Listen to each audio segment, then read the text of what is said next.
What do you hope people walk away from Nocturnal Emissions with? What do you want them feeling? What do you want them laughing at? You know, that's a great question. The thing about Nocturnal Emissions is a lot of people say, if you watch Nocturnal Emissions from beginning to end, you'll know who Paul Virzi is. It's just about family, my family, you know, a little bit about the darkness stuff that I deal with, that everybody deals with in life, but also the silliness and the funniness. So I feel like it's a whole ride of that.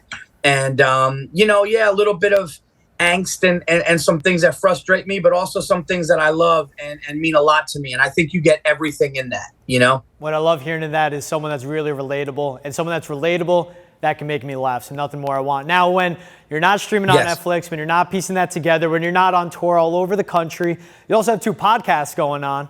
How's that been like getting into that realm?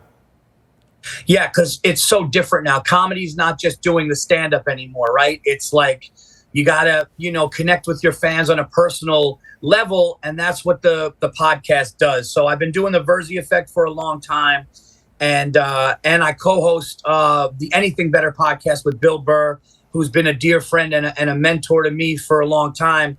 So, you know, I'm a New York guy. He's a Boston guy, so we chop it up like that, and we always have a good time doing that with sports.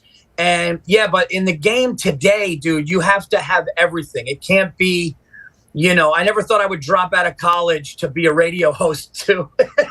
You know, I dropped out of college going, I'm going to do stand up, and now I need like to learn production. I need to learn sound, cameras and everything. But the two go hand in hand. And it's been fun, man. It's been really fun because when people come out to the comedy club, they're like, hey, man, when I listen to the podcast, it's like a different way to know you.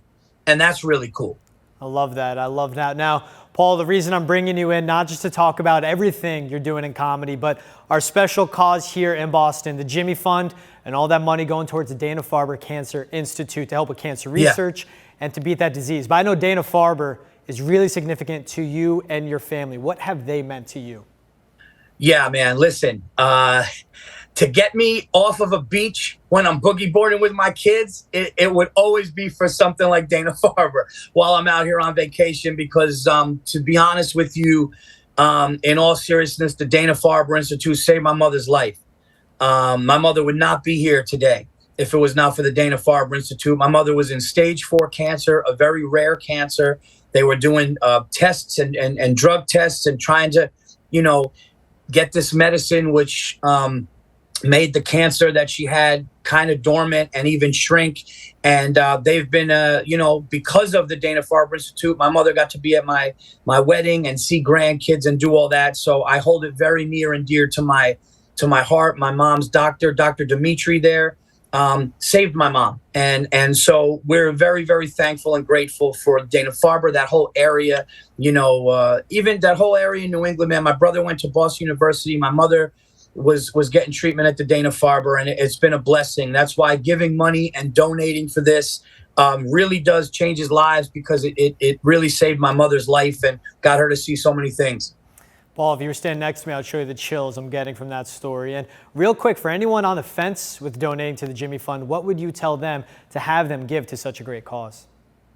You know, sometimes people don't realize, because it might not be their mother, brother, father, sister, but like it's really saving somebody's life. And it truly is amazing and a miracle if they get the proper funding to really do the research for this awful disease and to find test drugs, just like they did for my mother, you know?